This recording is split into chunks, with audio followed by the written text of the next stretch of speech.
Puji dan syukur, marilah sama-sama kita ucapkan kehadiran Allah Subhanahu wa Ta'ala yang telah melimpahkan rahmat dan karunia-Nya kepada kita bersama, sehingga kita telah dapat berkumpul pada ruangan yang sama kita cintai ini.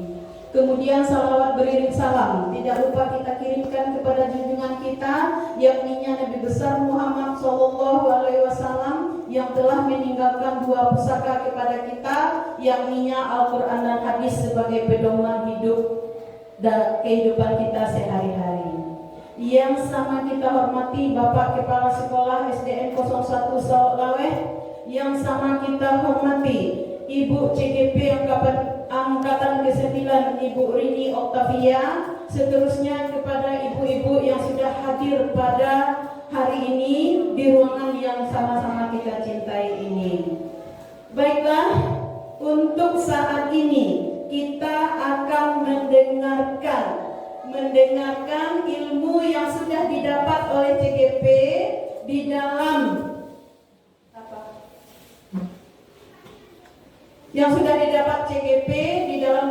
pertemuan dengan PP-nya.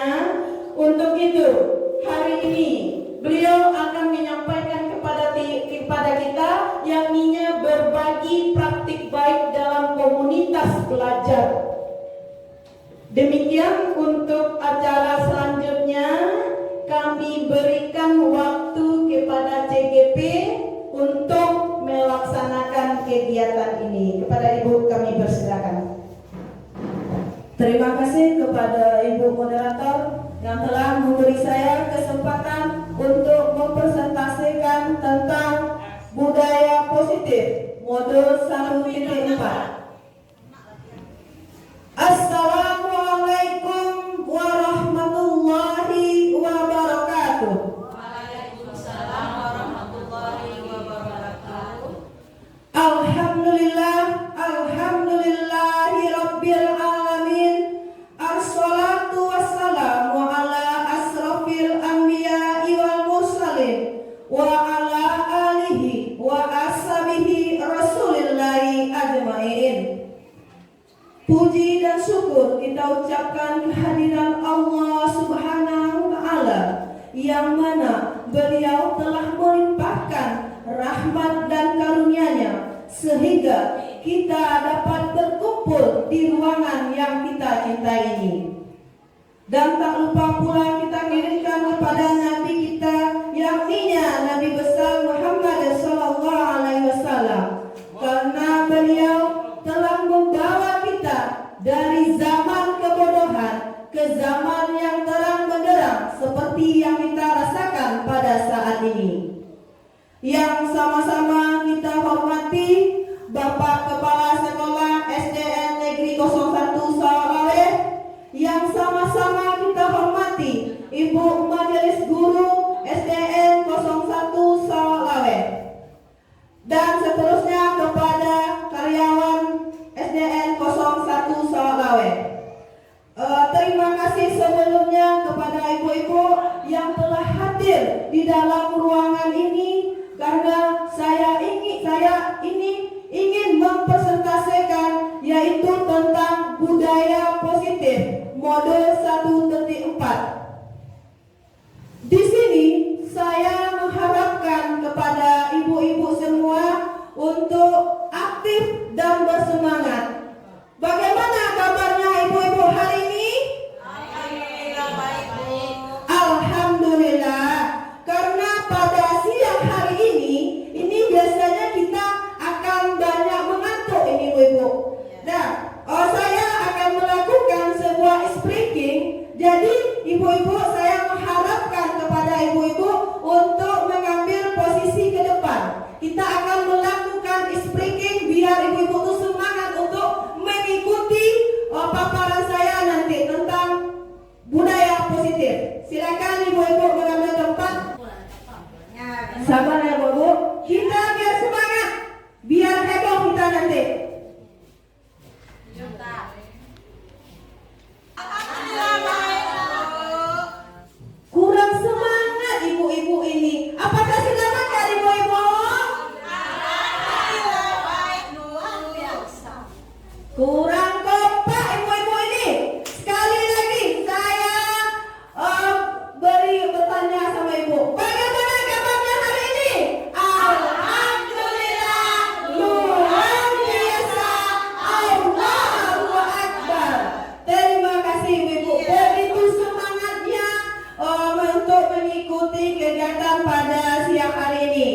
Dah, jangan terlalu rapat ibu-ibu karena kita akan bergoyang nanti ibu-ibu.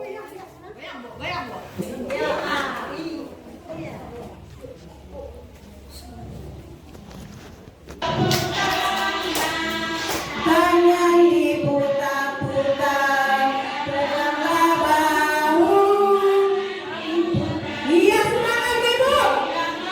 Untuk digoyang-goyang, digoyang-goyang, digoyang-goyang, diputar-putar, tegaklah. Diputar-putar, tegaklah bahu. Diputar-putar, tegaklah lutut. Digoyang-goyang, digoyang-goyang, digoyang-goyang. Putar ke atas, diputar-putar.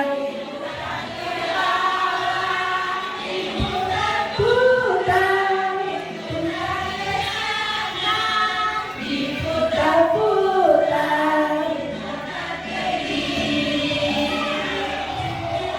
Iya, letakkan jarinya mau. Iya.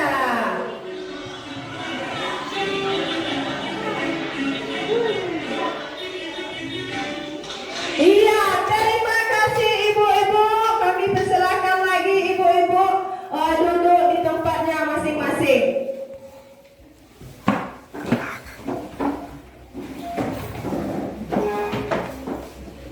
Dengan diadakan tadi speaking ini, mudah-mudahan saya mengharapkan kepada ibu-ibu untuk lebih aktif dalam saya akan mempresentasikannya nanti. Dan saya akan masuk materi saya yaitu tentang budaya positif modul 1.4. Dan yang pertama, di dasar-dasar pendidikan Ki Hajar Dewantara itu ada beberapa. Yang pertama yaitu menuntun. Menuntun, maksud pendidikan itu adalah menuntun segala kekuatan kodrat yang ada pada anak-anak agar mereka dapat mencapai keselamatan dan kebahagiaan yang setinggi-tingginya, baik sebagai manusia maupun anggota masyarakat. Nah, di dalam menurut Ki Hajar Dewantara, dasar-dasar pendidikan itu ada berapa, ibu? Kalau saya boleh tahu. Dasar-dasar pendidikan Ki Hajar Dewantara, siapa yang bisa menjawabnya? Yang 3 Bu. Iya. Berapa Bu Susi? Iya, betul sekali, ada 3. Yang pertama apa itu? Iya, siapa yang mau menjawabnya? Silakan tunjuk tangan. Iya, terima kasih Bu Nur Jasmi. Jadi dasar-dasar pendidikan menurut Ki Hajar Dewantara ada 3. Yang pertama Ingarso Mangun Suntolodo, yang kedua Imadio Mangun Karso, yang ketiga adalah Tuduri Handayani. Jadi pada Ingarso Suntolodo ini diharapkan kita sebagai pemimpin membimbing, kemudian mengarahkan, kemudian Tuduri Handayani itu mendorong dari belakang. Itu maksudnya Bu. Terima kasih. Terima kasih atas pemaparannya Bu Nur Jasmi tentang dasar-dasar pendidikan Ki Hajar Dewantara. Itu ada 3 ya Bu. Yang pertama yaitu Ingarso Suntolodo, yang kedua Imadio Mangun Karso, yang ketiga Tuduri Handayani.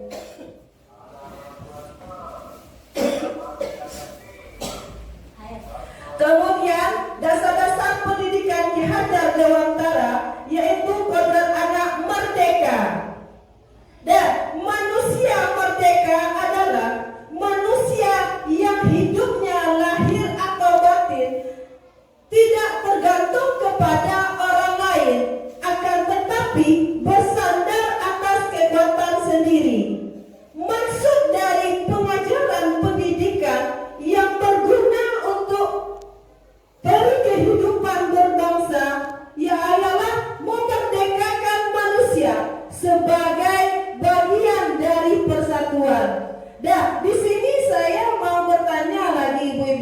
di dalam pemikiran ibu-ibu tuh apa maksud dari merdeka itu? Kalau menurut ibu, siapa yang mau memberikan pengertian merdeka itu? Ada ayah, silakan Ibu Nur Dasmi lagi. Terima kasih atas waktu yang sudah diberikan oleh Ibu. Di sini maksud merdeka itu adalah anak ini diberi kebebasan mengeluarkan potensi yang ada pada dirinya. Jadi diberikan keleluasaan untuk mengeluarkan bakat dan minat yang ada pada dirinya di bawah bimbingan pendidik. Demikian menurut kami. Terima kasih. Terima kasih kepada Ibu Nur Dasmi. Plus untuk Ibu Nur Dasmi dulu Bu Ibu. Dan kemudian kita lanjut lagi yaitu dasar pendidikan Ki Hajar Dewantara, yaitu kodrat anak bermain. Bermain adalah salah satu kodrat anak. Pikiran, perasaan, kemauan tenaga, cipta, karsa, karya, pekerti sudah ada pada diri anak. Permainan anak dapat menjadi bagian pembelajaran. Di sini sudah ada contohnya, bisa ibu-ibu melihatnya di depan. Pernah ibu-ibu bermain coklat waktu kecil? Pernah. Apa yang ada dalam pemikiran ibu itu pada saat kita bermain coklat tersebut? Ingin tenang. Apa itu Ibu? Ingin tenang. Dah, silakan Ibu menjawabnya. Ya, silakan Ibu Anis Yulita. Di dalam bermain coklat, saya kepingin sekali menang. Nah, ingin sekali untuk bermenang. Ada yang lain? Ya, silakan Ibu Sri Mulyati untuk menanggapi permainan bentuk coklat itu. Saat bermain coklat itu penuh dengan kesabaran. Walaupun kita kalah, kita tetap sabar menerima dengan sepenuh hati. Nah, Terima kasih Ibu Sri Mulyati. Ada lagi yang lain ingin menanggapi tentang permainan coklat ini? Ya, silakan Ibu Nur Dasmi lagi. Di dalam permainan coklat, di dalam permainan coklat, di sini dituntut kemampuan anak, mengasah kemampuan anak di dalam mata pelajaran matematika. Jadi bagaimana strategi anak tersebut untuk mendapatkan kemenangan pada kolom-kolom coklat tersebut. Jadi ini butuh daya pikir yang yang realistis, yang mana itu nanti akan berdampak pada pengetahuan matematikanya nanti. Bagaimana menambah, mengurang, membagi, demikian menurut kami. Terima kasih kepada Ibu Nur Dasmi. Di sini bisa saya simpulkan, di dalam permainan coklat ini berarti kita memenuhi perlu strategi. Dan ibaratnya kita mahir dalam matematika. Jadi kalau kita mau menang, bagaimana trik-triknya? Kita harus paham terlebih dahulu. Misalnya kalau ingin menang, bagaimana caranya supaya kita mendapat anak coklat itu pada kita. Itu maksudnya Ibu. Dan yang kedua, saya contohkan lagi yaitu permainan gobak sodor. Tahu Ibu-ibu gobak sodor itu? Campur Bu. Iya, di dalam istilah kita, dalam ini itu permainan campur. Di sini kita apa yang kita dapatkan kalau kita melihat gambar tersebut? Siapa yang mau menanggapinya? Mungkin Ibu Unang? Ya, silakan Ibu Pani Susandra untuk menanggapi permainan gobak sodor ini. Ya, terima kasih atas waktu yang diberikan Ibu Imen tentang tanggapan gerobak sodor dan nilai strategi yang ada. di dalam kita tanggapannya kita di saat kita bermain gerobak sodor itu kita mencari kesimpulan.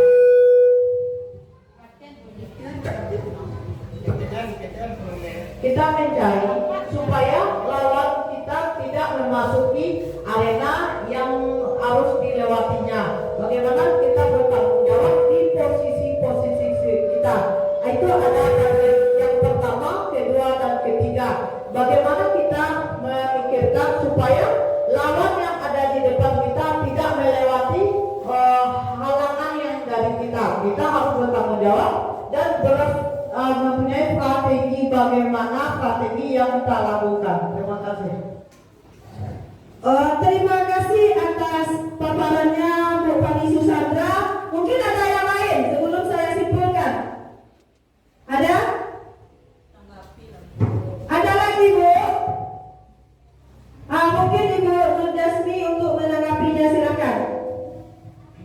Jadi selain dari yang telah dipaparkan oleh Ibu Fani Susandra tadi, permainan gerobak sodor ini penuh dengan strategi. Bagaimana kita bisa mengalahkan lawan. Selain itu, ini juga olah fisik. Jadi di sini sudah ada pengolahan fisik. Kalau kita masuk, ini sudah masuk ke olahraga. Itu mungkin tambahan dari kami. Terima kasih. Terima kasih Ibu Nur Jasmi yang telah menanggapinya. Di sini saya akan menyimpulkan dari teman kita, dari Ibu Fani dengan Ibu Nur Jasmi.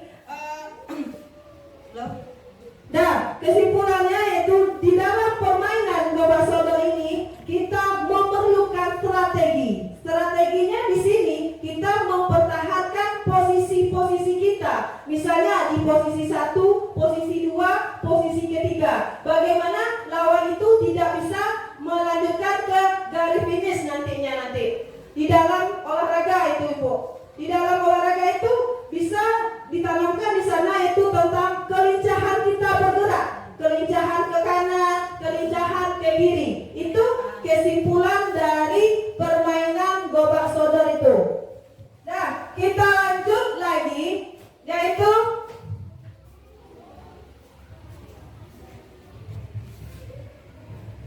pendidikan yang berpihak pada anak. Maksud dari sini yaitu bebas dari segala ikatan, dengan suci hati mendekati sang anak, bukan untuk meminta sesuatu hak, melainkan berhamba pada sang anak. Pokoknya pendidikan harus terletak di dalam pangkuan ibu dan bapak, karena hanya dua orang inilah yang berdampak berhamba sang anak dengan semurni-murninya dan seikhlas-ikhlasnya, sebab cinta kasih sayang kepada anak tidaklah boleh dibilang cinta tak terbatas, Bu Ibu. Kemudian lagi, menurut dasar pendidikan Ki Hajar Dewantara, yaitu bukan tabula rasa. Bukan tabula rasa itu apa yang terpikir oleh ibu-ibu? Ada yang terpikir Ibu, tabula rasa itu apa? Maksud dari kita dalam pendidikan nanti. Anak itu terlahir bukan seperti kertas kosong. Dia sudah dilahirkan dengan bakat, dengan apa yang lengkap untuk menghadapi dunia ini. Jadi perlu pengasahan, perlu bimbingan dari pendidik atau guru yang mana anak tersebut akan menjadikan idola gurunya tersebut. Jadi apa yang diberikan oleh guru, dia akan mengaplikasikan dalam kehidupannya sehari-hari. Sementara dia dasarnya sudah ada. Jadi dia bukan kertas kosong. Iya. Terima kasih atas paparannya Ibu. Di sini saya sudah dapat menanggapinya. Maksud dari bukan tabula rasa ini, anak bukan kertas kosong yang bisa digambar sesuai keinginan orang dewasa. Anak lahir kekuatan kuadrat yang masih sama-sama. Tujuan pendidikan adalah menuntun anak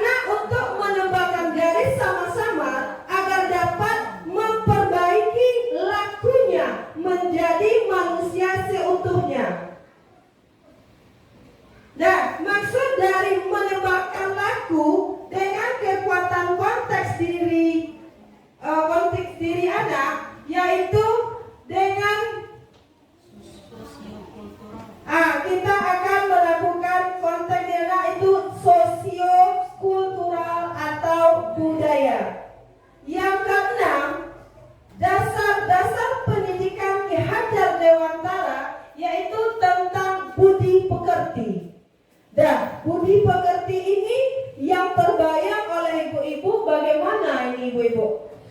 Karakter, tingkah laku Iya, anak. apa Bu Marnis? Silakan menjawabnya Bu Marnis. Terima kasih. Yang maksud dengan budi pekerti di sini, yaitunya tingkah laku anak-anak itu sendiri, baik itu di sekolah, di rumah, dan di mana saja. Bagaimana tingkah lakunya, apakah baik atau tidak baik. Makanya kalau anak yang belum baik tingkah lakunya, perlu bimbingan dari guru. Terima kasih. Terima kasih atas paparannya Ibu Bu Marnis. Ada yang lain? Mungkin Ibu Ija ingin menambahkan, silakan.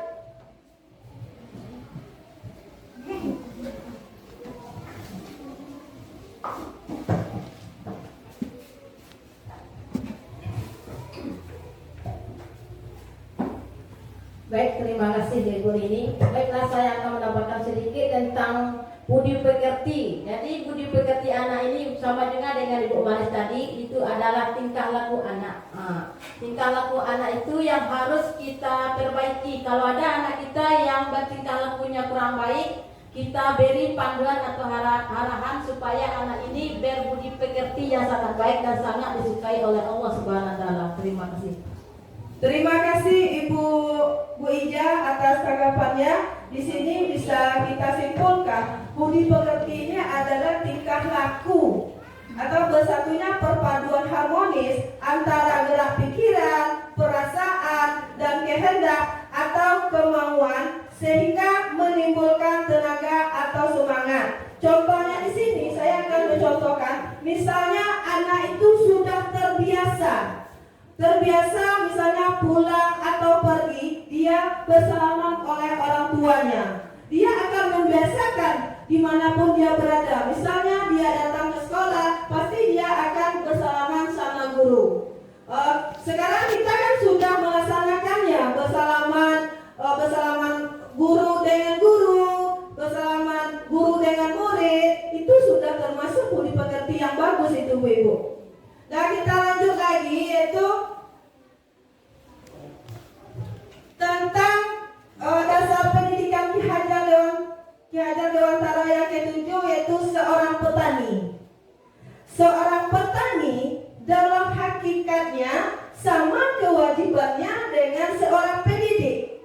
Yang menanam jagung misalnya hanya dapat menuntun tumbuhnya jagung. Ia dapat memperbaiki kondisi tanah, memelihara tanaman jagung, memberi pupuk dan air.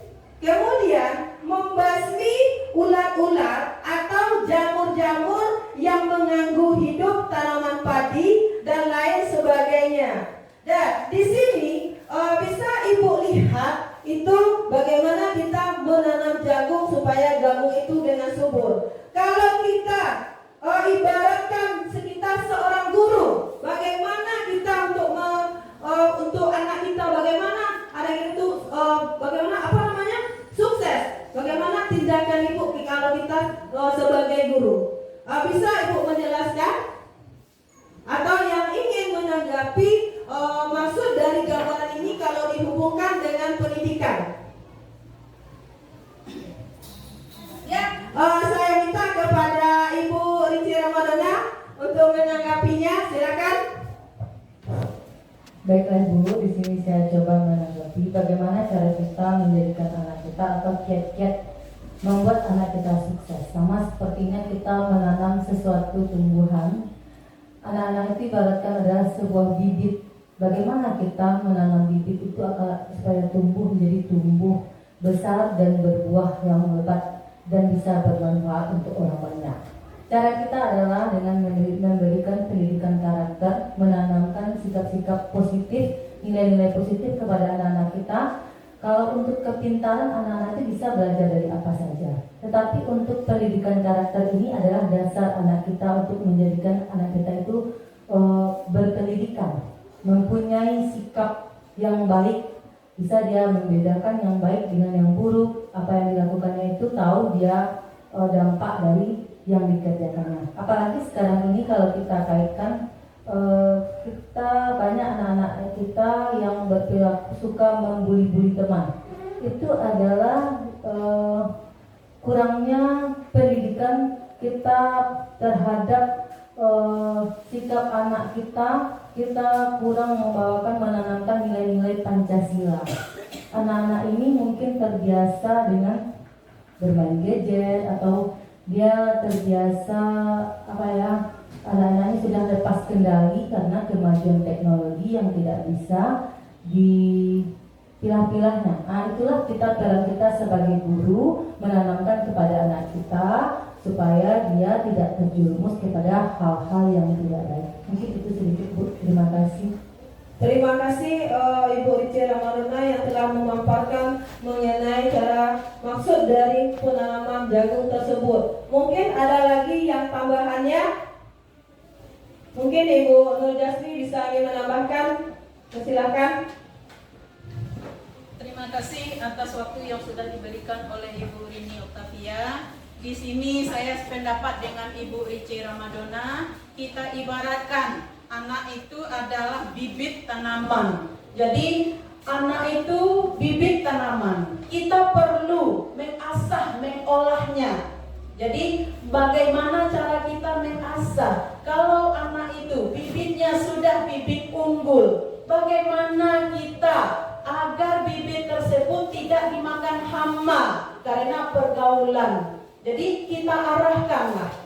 Ini yang tidak baik, ini yang baik, nak. Kita arahkan seperti itu. Jadi butuh bimbingan dari guru, kemudian dari orang tua, kemudian dari masyarakat. Jadi pendidikan itu tidak akan berhasil tanpa adanya 3 pilar tadi. Jadi harus ada kerjasama antara orang tua, kemudian guru, dan masyarakat. Bagaimana anak ini untuk mencapai kesuksesan dunia dan akhirat. Demikian tambahan dari kami. Terima kasih Ibu Nur Jasmi yang begitu dalam memaparkan tentang yang dikaitkan menanam jagung tersebut. Nah, di sini intinya kita adalah menuntut ya Bu Ibu, menuntut bagaimana anak-anak ini sukses atau bagaimana minat dan bakatnya. Itulah fungsi kita untuk anak ini bagaimana tercapainya cita-citanya tersebut. Nah, kita lanjutkan lagi yaitu tentang refleksi filosofis pendidikan Ki Hajar Dewantara. Nah, masa lampau itu pendidikannya yang menuntun. Kemudian pada masa ini yaitu pendidikannya gotong royong, kolaboratif, reflektif, dan untuk masa depan murid humanis itu penuh kasih sayang, hati yang bersih, jujur, selamat dan bahagia. Kemudian lagi yaitu tentang relevansi filosofis pendidikan Ki Hajar. Itu pesan kuncinya adalah maksud pendidikan itu adalah menuntun segala kekuatan kodrat yang ada pada anak-anak agar mereka mencapai keselamatan dan kebahagiaan yang setinggi-tingginya, baik sebagai manusia maupun anggota masyarakat. Nah, di sini bisa kita simpulkan dari beberapa filosofis pendidikan Ki Hajar Dewantara. Pesan kuncinya yang pertama yaitu menuntun, bukanlah menuntut. Yang kedua, merdeka dengan menghormati kemerdekaan orang lain. Yang ketiga yaitu berhamba, bukanlah menyembah tetapi berpihak. Kemudian budi pekerti, bukan tentang perilaku yang salah dan yang benar. Kemudian yang berikutnya lagi itu bermain. Belajar adalah mengalami pelajaran yang bermakna dan menyenangkan. Kemudian relevan, bergerak sesuai kodrat alam dan kodrat alam zaman. Kemudian lagi tentang budaya positif atau ekosistem positif. Nah, di sini kita bisa ambil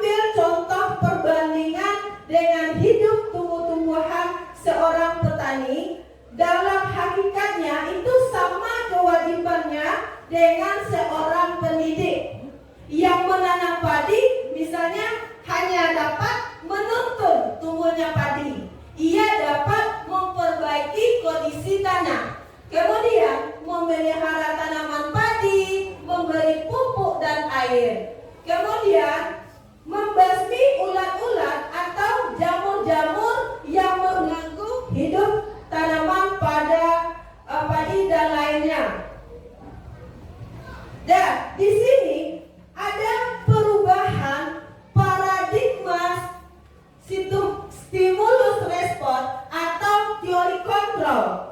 Dan di mana bisa kita mengontrol seseorang.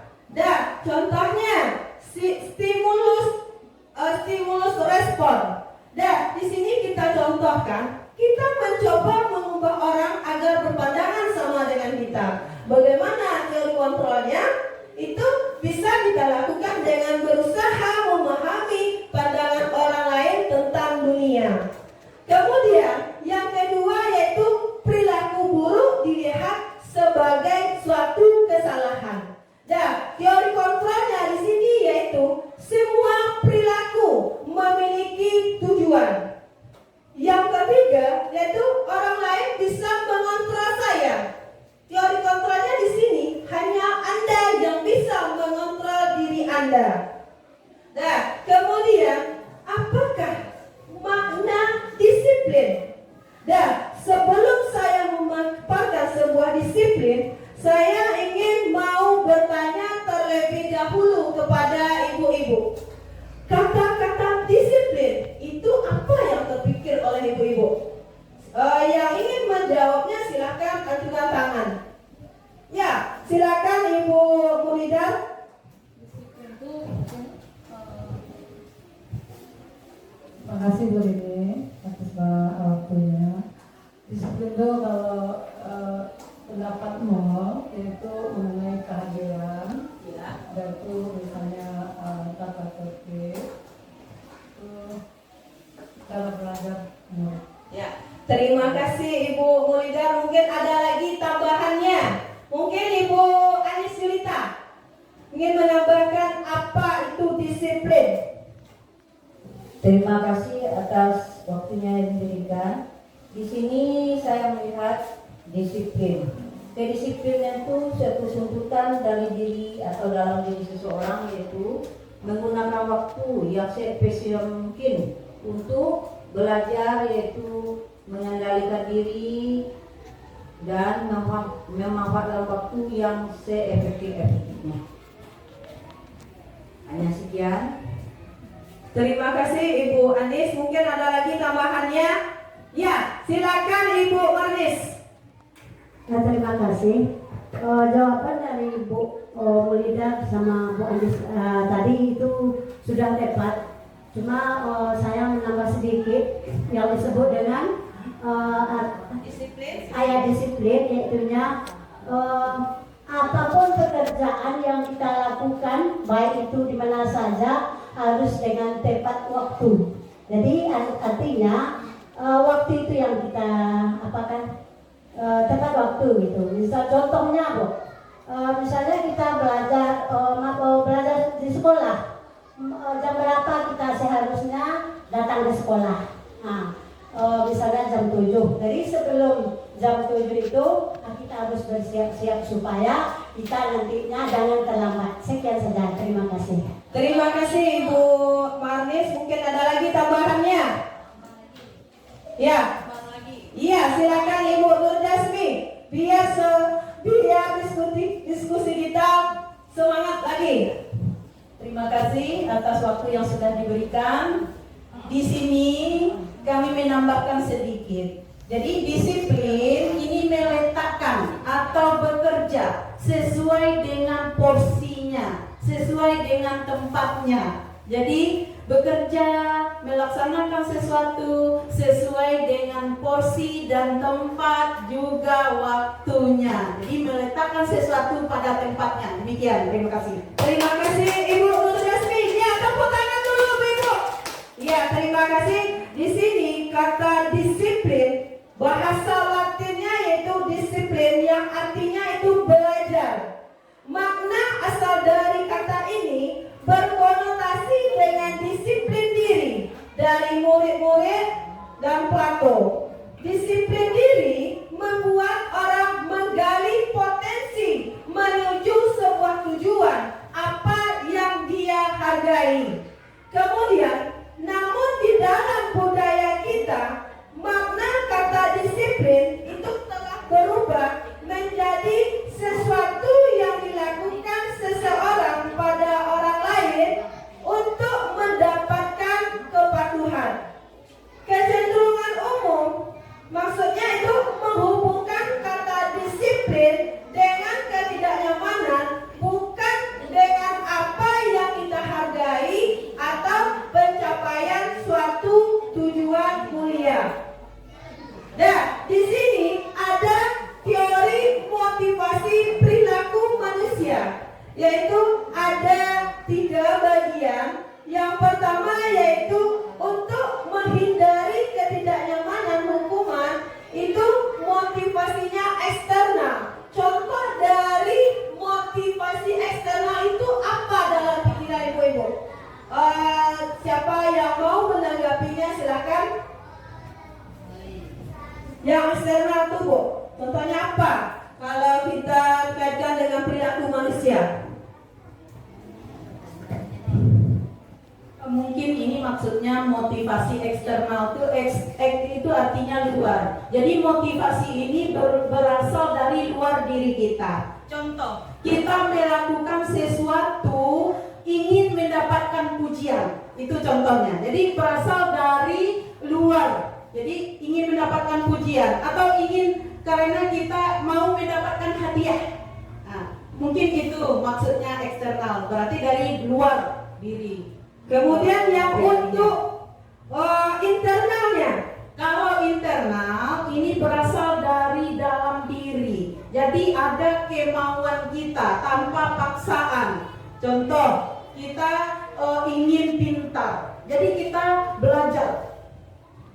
Belajar baik dari buku, dari sumber manapun kita belajar. Bisa dari alam. Karena di Minangkabau ini alam Takambang jadi guru. Jadi semua kita belajar dari alam. Jadi dasarnya dari dalam diri kita sendiri. Itu mungkin yang motivasi internal. Terima kasih. terima kasih Ibu Nur Jasmi. Mungkin ada lagi yang tambahannya mengenai motivasi eksternal dan motivasi internal. Mungkin kita beri kesempatan kepada Ibu Rici Ramadona. Kami persilakan.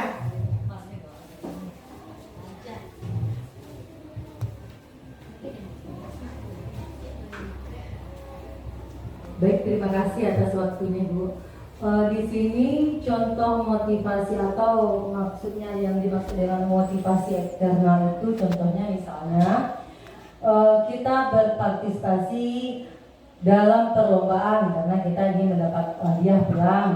Lalu belajar hal baru karena tuntutan pekerjaan, contohnya kita belajar tentang PNM karena tuntutan pekerjaan kita. Lalu kita menghabiskan waktu bersama orang lain karena ingin mendapatkan atau meningkatkan status sosial. Kemudian membersihkan kamar agar tidak dimarahi oleh orang tua, itu kalau bagi anak-anak kita. Kemudian memotivasi internal bersama dengan Ibu Nur Jasmi tadi itu adalah dari dalam diri kita. Apa yang misalnya kita ingin menginginkan sesuatu, kita yang memotivasi diri kita. Saya ingin juara 1, kalau anak-anak ya, saya harus juara 1, berarti saya harus belajar dengan rajin. Saya ingin mendapatkan sesuatu, saya harus berusaha dengan sungguh-sungguh. Mungkin itu contohnya ya Bu. Terima kasih. Terima kasih kepada Ibu Rici yang telah memaparkan tentang motivasi eksternal dan internal. Di sini saya akan mengambil kesimpulan untuk meraih sesuatu yang kita capai, maka kita harus berusaha sendiri. Contohnya di dalam bidang olahraga. Misalnya kita ingin menang pertandingan sebuah bulu tangkis, kita itu harus berusaha dan berlatih lagi untuk menjadi pemenang juara 1. Kemudian kita latihannya itu harus rutin. Dengan rutinan seperti itu kita akan akan bisa menjadi atlet yang lebih berprestasi nantinya. Itu maksudnya. Kemudian lagi yaitu tentang merdeka. Menurut Ki Hajar Dewantara, merdeka itu artinya tidak hanya terlepas dari perintah, akan tetapi juga cakap buat memerintah diri sendiri. Dan kemudian lagi kita masuk tentang keyakinan kelas, hukuman, dan penghargaan. Mengapa tidak peraturan saja? Mengapa harus keyakinan saja kelas? Di sini saya contohkan yaitu yang pertama yaitu mengapa kita melakukan peraturan harus menggunakan helm, Ibu. Kan ibu-ibu misalnya membawa motor, kenapa ibu-ibu harus memakai helm? Itu untuk apa menurut ibu-ibu? Iya, apa Muna? Untuk keselamatan kita juga ya ibu. Kemudian lagi, mengapa kita memiliki peraturan 3M? Contohnya menggunakan masker, mencuci tangan, dan menjaga jarak 1,5 meter. Itu untuk apa ibu? Untuk kebersihan. Untuk menjaga kesehatan ya ibu. Ya, terima kasih Ibu Unang yang telah menanggapinya. Kemudian kita lanjut lagi tentang kesepakatan kelas. Nah, di dalam kesepakatan kelas ini kita pada umumnya ibu semua itu sudah mempunyai kesepakatan kelas. Dan di sini saya meminta kepada ibu-ibu untuk menuliskannya di kertas ini tentang peraturan kelas ibu masing-masing. Minimalnya ada 2 buah peraturan kelas. Dan di sini ada kertasnya yang berwarna ini, Bu. Silakan Ibu mengisinya di dalam ini. Nanti kalau sudah siap, boleh ibu-ibu menempelnya ke depan.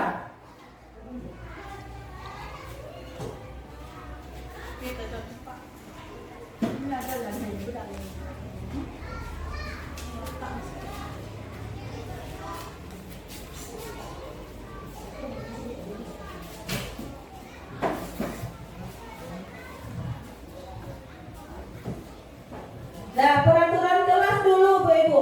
Maksimalnya kita 2 buah aja. Nanti kalau sudah Ibu selesai peraturan kelasnya, boleh ibu-ibu menempelkannya di depan ini nanti.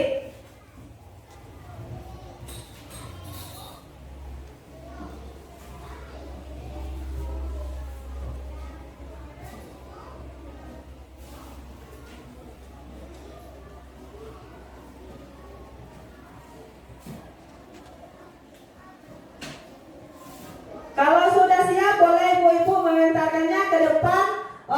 Di sini ada peraturan kelasnya, di sini boleh ditempelkan. Dibantu Bu ya.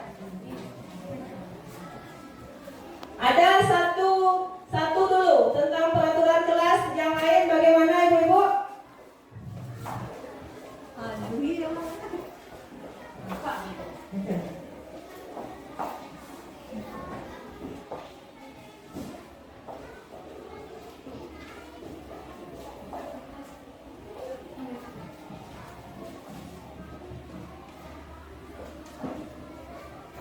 Iya, semangat Bu Mul.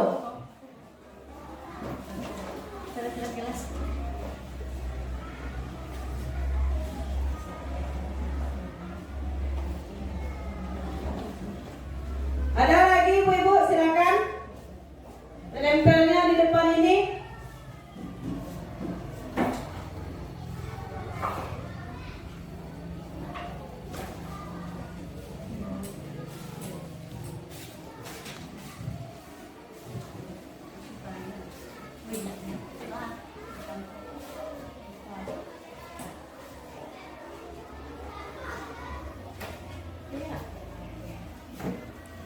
Begitu semangatnya ibu-ibu menempelnya ke depan. Di sini sudah ada 1, 2, 3, 4, 5, 6, 7.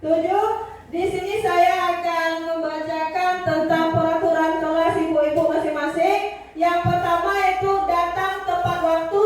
Yang kedua memakai seragam sekolah. Kemudian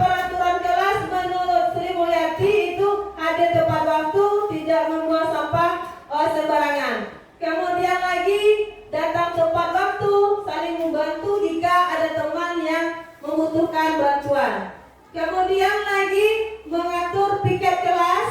Yang kedua memilih ketua. Kemudian lagi yaitu piket kelas tugas. Kemudian lagi tidak boleh berjalan pada saat belajar. Kemudian tidak boleh permisi atau minta izin keluar masuk. Yang terakhir yaitu tidak terlambat hadir ke sekolah atau buat PR. Nah, di sini saya simpulkan tentang peraturan kelas, yaitu yang pertama itu datang tepat waktu. Kemudian yang kedua yaitu memakai seragam sekolah. Nah, itu peraturan kelas kita ya Ibu. Kemudian kita masuk lagi pada kalimat positifnya bagaimana setelah kita melakukan peraturan kelas ini. Silakan ibu-ibu membuatnya lagi di kertas yang berwarna tadi.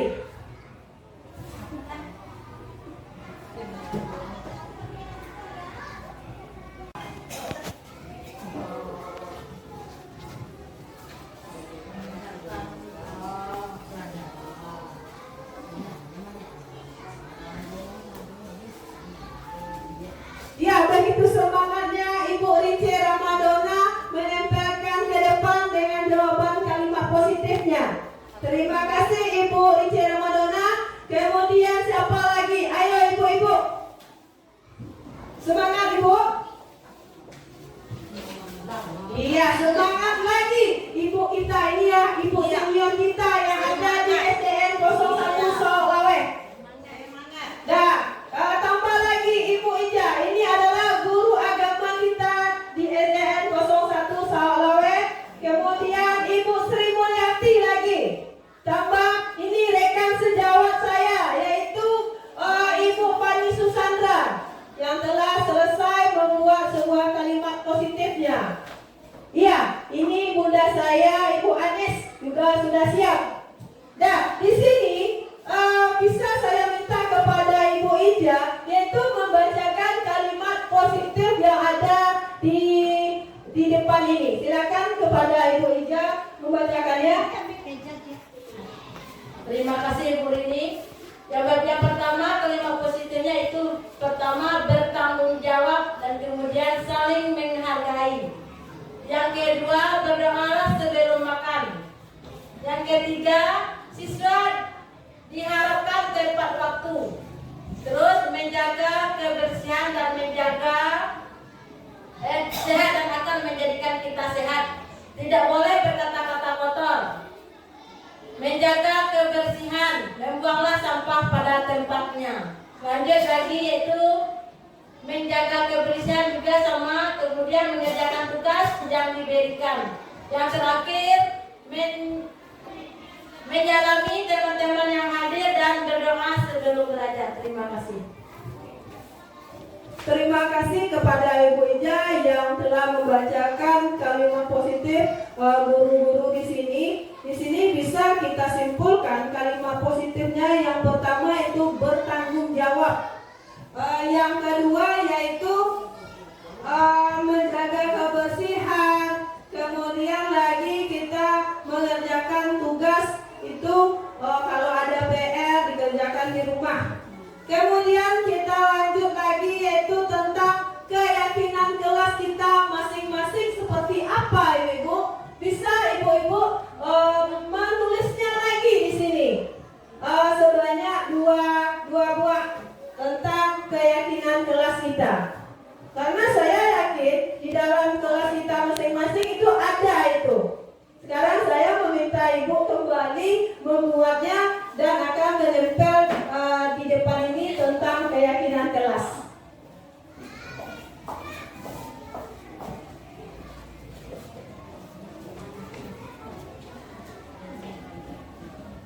Terima kasih Bu Rice. Ya, muncul lagi Ibu Munidal yang tampil ke depan. Jawabannya keyakinan kelasnya. Kemudian lagi Ibu Ija. Ayo Ibu Manis, jangan kalah dengan anak muda Bu Manis. Sudah Bu? Belum. Ayo Bu Manis. Setiap kita guru itu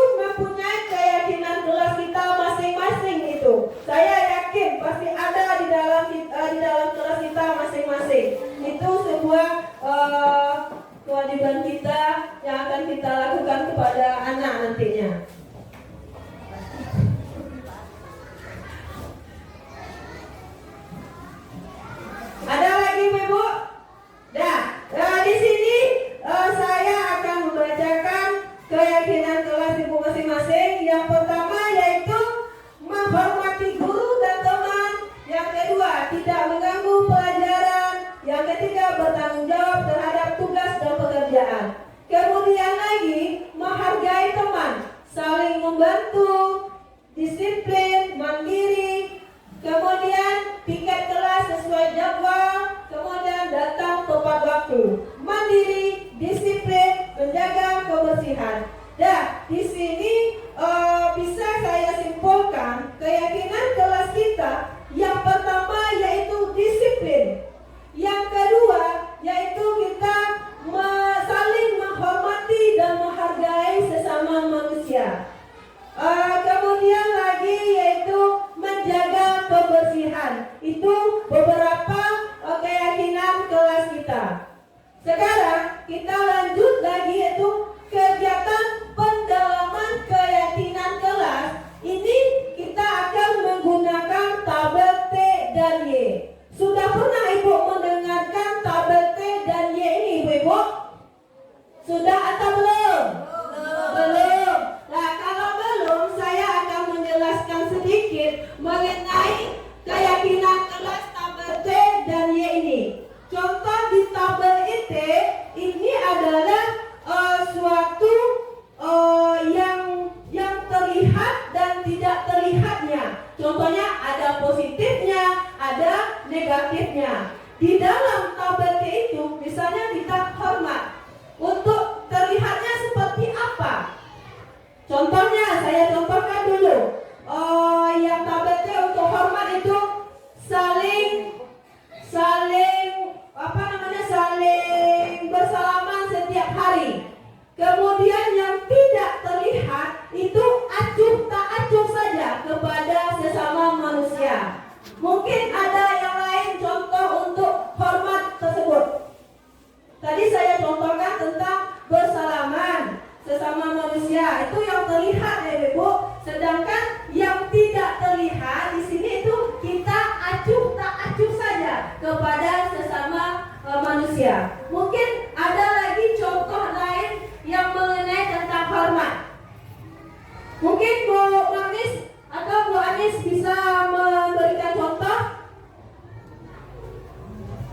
Nih.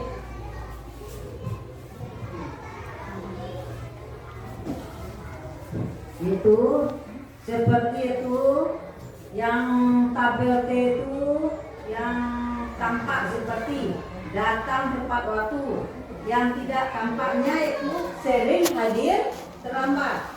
Kemudian itu menyalami teman dengan guru setiap hari, yang tidak tampaknya itu tidak acuh kepada teman dan guru. Selanjutnya itu mengembalikan barang teman yang dipinjam dan mengucapkan terima kasih. Yang tidak tampaknya yaitu tidak mengembalikan barang yang telah dipinjam dan meletakkan barang sembarangan. Nah, itu yang dapat saya berikan. Ya. Terima kasih Bu Anis yang telah memberikan contoh hormat dengan tabel T. Kemudian yang tabel T itu ada yang keduanya itu tentang bekerja. Bekerja ini mana yang tampak seperti apa, kemudian tidak seperti apa, atau bekerja ini positifnya seperti apa dan negatifnya itu seperti apa. Mungkin ada teman kita yang memberikan contohnya, mungkin kepada Ibu Sri Mulyati kami persilakan. Ya, terima kasih Bu Rini. Dari tadi contoh tabel tadi yaitu tentang menjaga kebersihan kelas. Itu adalah tabel tampak. Sedangkan tidak tampaknya yaitu membuang sampah sembarangan. Berarti kan kita tidak mengetahui dari mana anak ini membuang sampah. Kalau tampaknya di sini tadi menjaga kebersihan, mungkin dia membuang sampah pada tempatnya, yaitu di keranjang sampah. Nah, hanya itu Ibu Rini. Terima kasih kepada Ibu Sri Mulyati yang telah memaparkan contoh dari tabel T yang mengenai tentang bekerja itu Ibu, karena itu mengenai sampah itu ya. Terima kasih Ibu Sri Mulyati. Kita lanjut lagi yaitu tentang peraturan. Masih peraturan lagi ya Ibu, di mana di dalam peraturan di sini saya contohkan yaitu yang pertama itu selalu kembalikan buku tempatnya. Nah, misalnya ibu mengambil buku. Setelah ibu mengambil buku sudah selesai, apa tindakan ibu selanjutnya yang ibu lakukan? Itu apa ibu? Apakah ibu-ibu membiarkannya saja? Misalnya ibu-ibu mengambil buku tadi ya, meminjam buku, setelah dibaca-baca, setelah selesai, apakah ibu diamkan saja nantinya? Seharusnya bagaimana tindakan ibu? Dikembalikan. Dikembalikan kesimpulannya, atau kita harus memiliki bertanggung jawab ibu. Kemudian yang kedua lagi yaitu dilarang mengganggu orang lain. Bolehkah kita mengganggu orang lain ibu?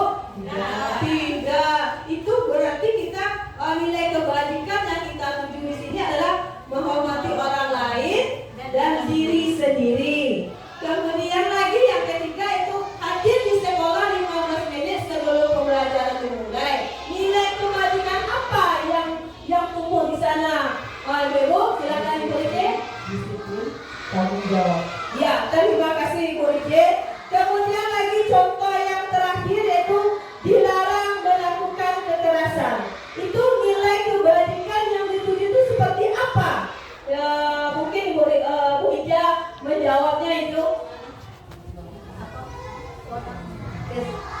Ya, keselamatan dan kenikmatan. Menghormati orang lain. Terima kasih Bu Ija yang telah menjawabnya itu keselamatan dan menghormati orang lain.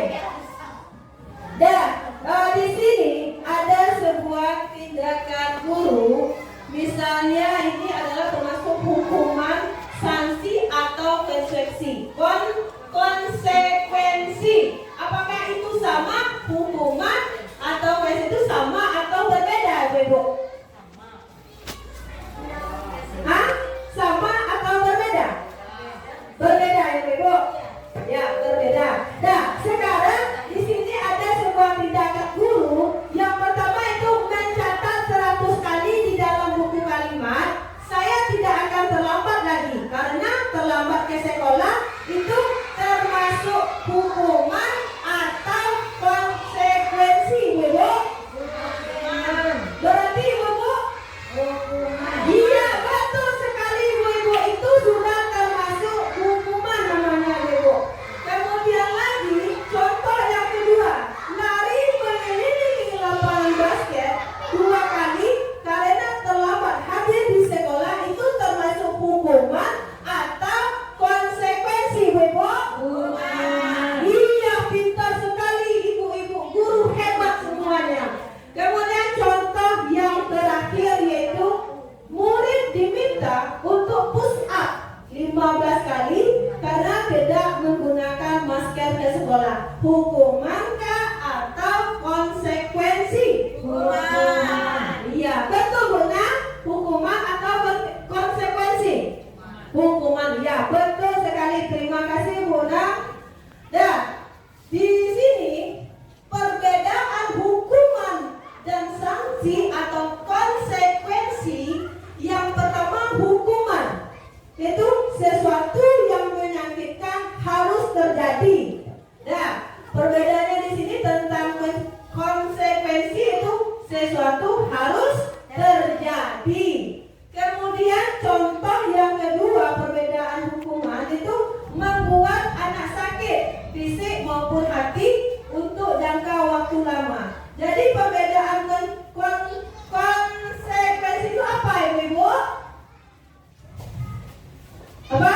Membuat anak merasa tidak nyaman dalam waktu pendek.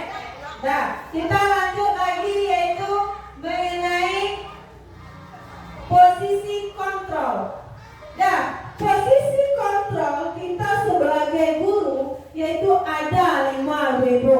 Yang pertama yaitu penghukum, yang kedua pembuat orang merasa bersalah, yang ketiga teman, yang keempat pemantau dan manajer. Nah, di sini Ibu-ibu sudah tahu mana yang termasuk identitas gagal atau kontrol dari luar.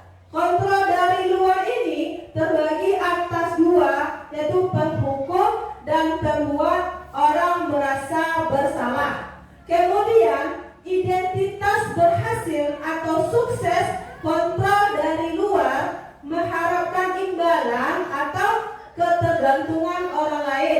Saya teman atau pemantau. Nah, di sini membuatkan alasan-alasan untuk muridnya, sedangkan untuk pemantau itu menghitung dan mengukur. Kemudian identitas berhasil atau sukses itu kontrol diri itu menghargai diri sendiri. Contohnya itu mengejar, mengajukan pertanyaan-pertanyaan. Dan kemudian kita lanjut lagi yaitu mengenai apa itu restitusi. Apakah ibu-ibu sudah mengenal dengan kata-kata istilah restitusi? Sudah atau belum? Proses pencipta. Sudah mengenal dengan istilah restitusi? Sudah atau belum? Ya, ibu-ibu tadi saya mendengar menyelesaikan masalah. Ya, betul sekali ibu-ibu. Dan restitusi ini adalah proses menciptakan kondisi bagi murid untuk memperbaiki kesalahan mereka sehingga mereka bisa kembali pada kelompok mereka dengan karakter yang lebih kuat. Nah, di mana di dalam ciri-ciri restitusi itu yang pertama yaitu bukan untuk menebus kesalahan, namun untuk belajar diri. Yang kedua yaitu memperbaiki hubungan. Yang ketiga, tawaran bukan paksaan. Yang keempat yaitu restitusi menuntun untuk melihat ke dalam diri. Yang kelima yaitu ciri-ciri restitusi. Restitusi mencari kebutuhan dasar yang mendasari tindakan. Yang keenam yaitu restitusi diri adalah cara yang paling baik. Di dalam segitiga restitusi ini ada 3 tahapannya ibu-ibu. Yang pertama yaitu validasi tindakan yang salah. Yang kedua menanyakan keyakinan. Yang ketiga menstabilkan identitas. Dan menstabilkan identitas itu membuat murid yang merasa gagal karena berbuat salah menjadi positif terhadap dirinya. Kemudian lagi untuk menanyakan keyakinan. Murid melihat kesalahannya dihubungkan dengan nilai-nilai kebajikan yang diyakininya, mendasari manusia berinteraksi dengan orang lain. Kemudian guru berkata, apa nilai yang kita percayai di kelas atau di sekolah kita? Nilai-nilai kebajikan atau keyakinan apa yang telah kita sepakati? Kemudian lagi, kelas yang ideal itu seperti apa sih? Kemudian kamu ingin menjadi anak seperti apa? Nah, kita lanjut lagi.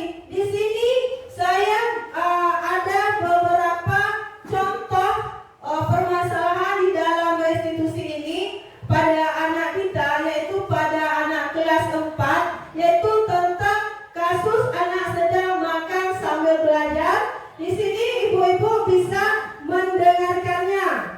Mana yang termasuk?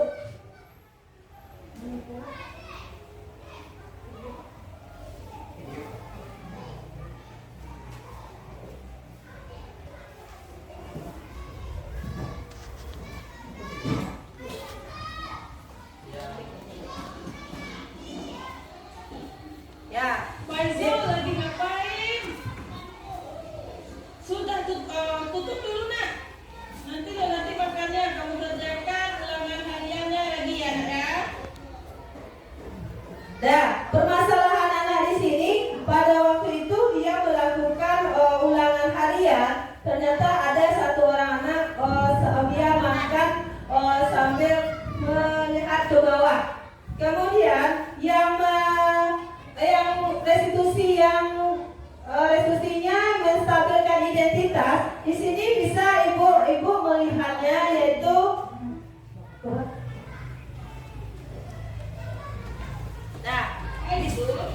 nah ini contohnya menstabilkan identitas ibu. Apakah Faizal tahu maka dalam tahap pelajaran benda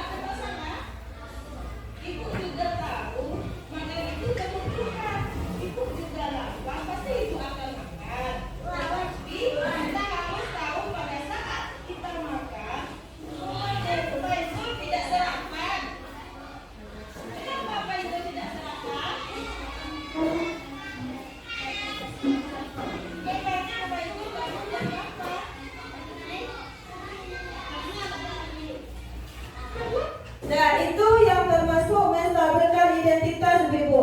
Sekarang kita lanjut yang validasi tindakan lagi Ibu.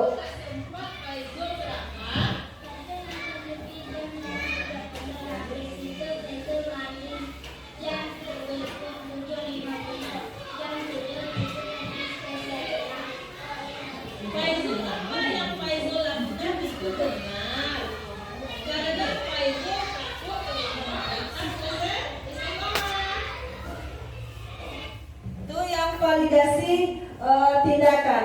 Sekarang kita lanjut itu tentang keyakinan kelas.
Nah, di sini anak kita cari masalahnya apa tadi? Dia kan terlambat datang ke sekolah. Karena tadi kita kan berbincang-bincang dan menanyakan apa penyebab anak ini datang terlambat. Ternyata anak tersebut dia malamnya bermain HP.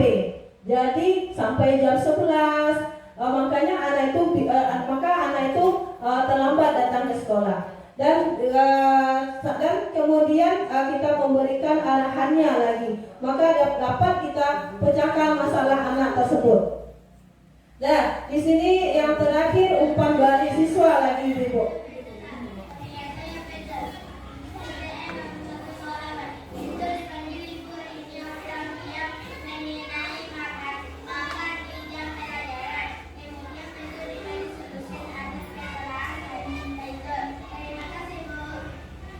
Nah, di sini kita sudah menggunakan segitiga restitusi. Misalnya kita mempunyai masalah anak kita gali apa permasalahan anak ini, kemudian kita akan gali terus, dia akan curhat nanti dia akan kenapa dia terlambat.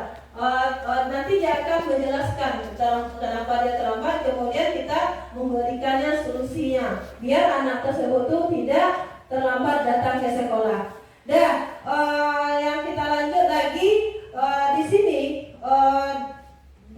dari awal sampai sekarang saya akan menyimpulkan mengenai budaya positif ini, yaitu dalam penerapan program disiplin positif hendaknya guru memiliki standar kepribadian, profesional dan sosial yang baik, di mana guru mampu merefleksikan dirinya dalam proses kontrol saat ini. Bagaimana perjalanan dirinya sebagai among atau manajer yang membimbing murid-muridnya menjadi insan mandiri, merdeka dan bertanggung jawab. Standar nasional pendidikan.